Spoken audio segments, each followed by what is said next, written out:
quand une femme est violée, on commence par dire mais elle n'avait qu'à pas porter un jean collant, elle n'avait qu'à pas sourire, elle n'avait qu'à pas sortir, elle n'avait qu'à pas, à la limite, elle n'avait qu'à pas exister en tant que femme.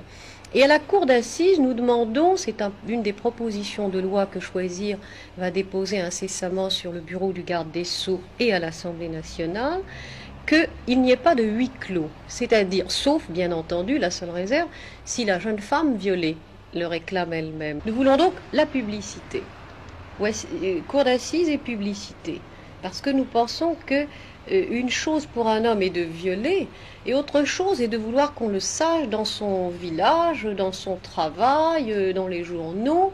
Donc la publicité peut jouer comme un moyen de dissuasion. Mais je le répète, nous ne sommes pas répressifs. Chaque fois qu'on nous a demandé des mises en liberté provisoire de violeurs, Choisir a dit banco. Ça veut dire que nous n'avons jamais pensé que la prison pouvait être une bonne thérapeutique. Mais ce que nous trouvons suspect et inadmissible, c'est que la campagne se fasse contre l'emprisonnement des violeurs. Elle ne se fait pas ailleurs.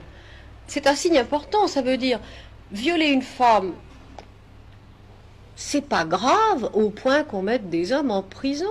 En revanche, voler dans un drugstore ou faire un chèque sans provision, la prison, oui. Alors nous disons, si vous voulez supprimer la prison, pour tout le monde, comme système, nous signons des deux mains.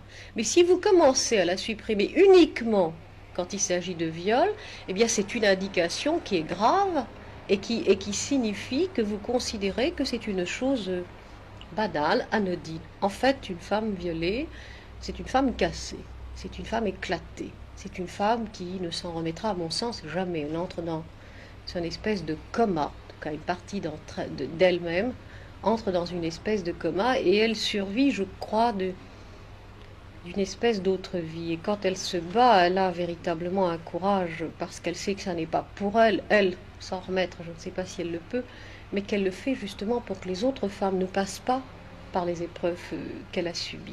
Vous pensez que les hommes, tout de même, un jour, violeront de moins en moins?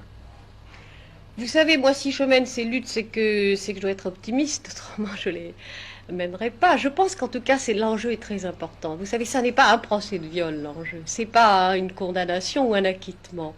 L'enjeu, c'est changer les rapports fondamentalement entre les hommes et les femmes. Il ne peut pas y avoir de société où le couple, au plan de l'amour, soit basé sur un rapport de force physique. Je dis que c'est quasiment du fascisme.